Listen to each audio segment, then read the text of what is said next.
Hello, Dr. Predis. This is Jacob, and this is my presentation that I've titled Idaho Wine. So, as an introduction, for my project, I decided on a suitable site for a winery, and my main reasoning for this was due to the COVID-19 taking us out of the classroom. This was the only thing we got to really get in depth and talk about in the classroom, which was wine. So I felt like I was able to do this project better than I would be able to do the other two. And I played around with the idea of a winery in Alabama and also in Colorado, mainly because I live in Alabama and I love Colorado, but I landed on the state of Idaho. My reasoning for choosing Idaho was for its consumption of wine per capita and low production of wine. I will talk more on this decision in the demographics and economic issues section. Material supply. Um, Growing grapes in my own vineyard was going to be my go-to since before I started this project, mainly because I felt like if I'm going to drink wine, I'm not going to drink it from a winery that bought their grapes because then the whole region that that wine was made in doesn't really fit anymore. I feel like you kind of have to grow it yourself to kind of get that recognition. But that was my reasoning for that. To extend, I'm also going to make the bottles in-house as well. I will get in later on how I don't know how I would do that, so I didn't really do a lot of research on how to make the bottles. I mainly focused on the grapes themselves. I found a business in Boise called Best Containers. Boise is not far from the site that I've chosen to have this winery, so I felt like it would be good to kind of keep it in the same area, and they will be supplying the barrels. Issues include slope and aspect ratios when you're growing the wine, or the grapes per se, and grapes from this region benefit from the area's cold nights and hot summer days to create the perfect balance of natural sugars and acids. Now, it's not really an issue, but I wanted to include it here to show you that weather was going to not be an issue. Demographics and economic issues. Um, I have a couple sources listed here showing that Idaho was the #1 state in wine consumption per capita in the entire U.S. So when I read that, I thought, well, let me see how much they produce. They might be one of the top producers behind California. Well, the second source showed me that it did not rank within the top states. In fact, this source showed that California was listed as #1, and then it went through there. It had 6 total, and Idaho was put under the category of other, which was at the very bottom of the list. So I don't know exactly where they rank compared to all 50 states, but I just know not enough to be included on their list. And when looking at a map of their wine regions, saw that the best one was the South Central wine region, which is that perfect weather that I was talking about. This is going to be the best place to get that kind of weather. And also they have a Snake River Valley where a lot of their best wine is grown, and it's right there in that same region. And then also, fun fact, the drunkest Idaho counties. So the site that I chose is Blaine County, and it is listed as the second most drunkest county in Idaho. And the county just north of Blaine is #7, and the county list right below, south of Blaine, is #3. So I thought that was kind of a fun fact there. Availability of land. I was unable to find land inside Snake River Valley. Well, I was able to find one, but it did not look good. It did not have enough land. It was pretty much just straight flat, and I wanted slope. I wanted that good slope right there. Um, so I did find Ben's Ranch. It's right outside the valley. It's inside that South Central region, though. Um, Ben's Ranch has 80 acres. It cost $1.9 million, and the valley has flowing water going through it with two mountains on either side, which I guess you gotta have to have a valley.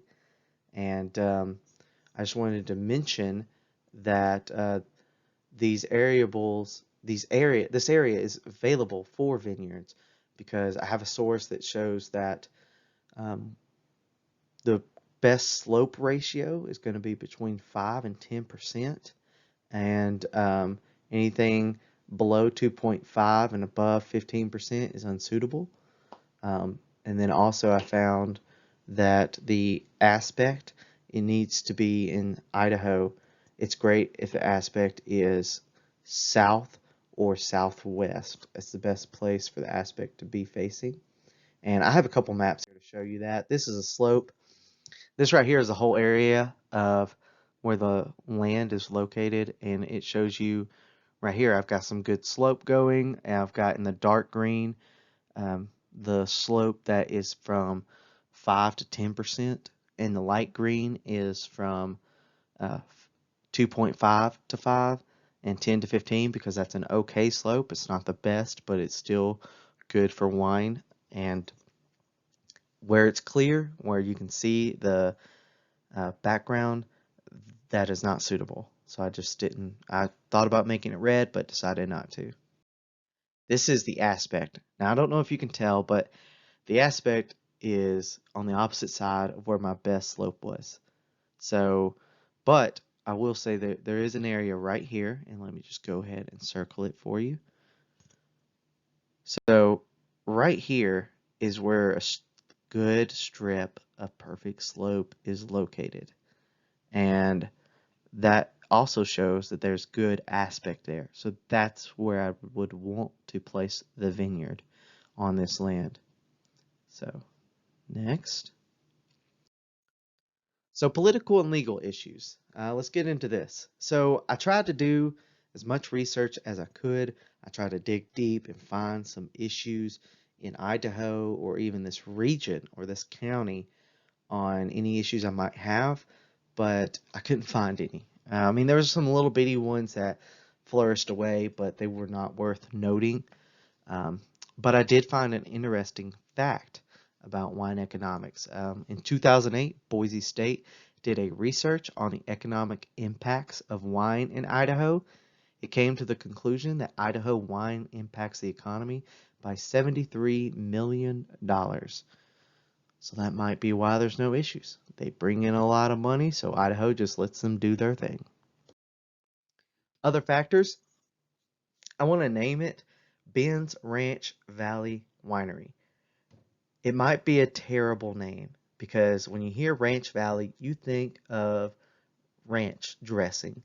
But I really wanted to somehow include Ben's Ranch in the name because it's the name of the land right now because it is a ranch, and I want to keep that, sentiment right there.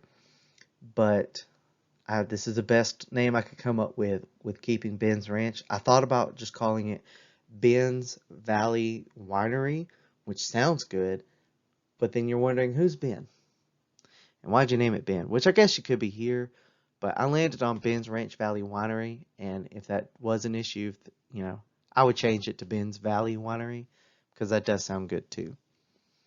Startup, I estimated to be about $4 million because the land cost is $1.9 million. So I factored that I would need at least $2 million to build everything. I wouldn't think it costs too much money to build a vineyard. A lot of that can be done easily by going to your local Home Depot. But I've never built a vineyard, so I don't know. Um, and then also just to hire some employees on the get-go that could help me get this winery off and soaring through the clouds to where we can finally start making profit. And then workers would be found locally, and I believe I could do that easily because I'm in an area where there are other wineries. Most of them are west of where my location is in Idaho because I'm in South Central, and most of them are southwest. But I feel like with so many wineries in the area, it will not be hard to source them locally. So long-term promoting would require customer data and Esri business analyst. Let me get into that. So I took a class called business analyst this semester, and we learned how to use customer data and business analyst from Esri to find suitable locations for like promoting a product or another building, but mainly this would be required for promoting. And I feel like that for long term, I would need to use that in order to um, find the best locations. So that's why I put that there. But short term, since I don't have customer data yet, um, one of the greatest websites I used for this project is idahowines.org. It's where I got a lot of my information, not all, but most of it. And they do post articles and news and stuff like that on wine in Idaho. So I'd reach out to them and see about them putting an article about my new winery and telling people to come out and try it, tour it, or something, try to get the name out that way. And well, these are my citations, and hope you had a great semester, even with COVID-19 going on, and hopefully I'll see you again. This was my last semester, but I plan on seeing you again, Dr. Predis, even if it's as late as the alumni conference in the fall. Hopefully we will still have the alumni conference in the fall.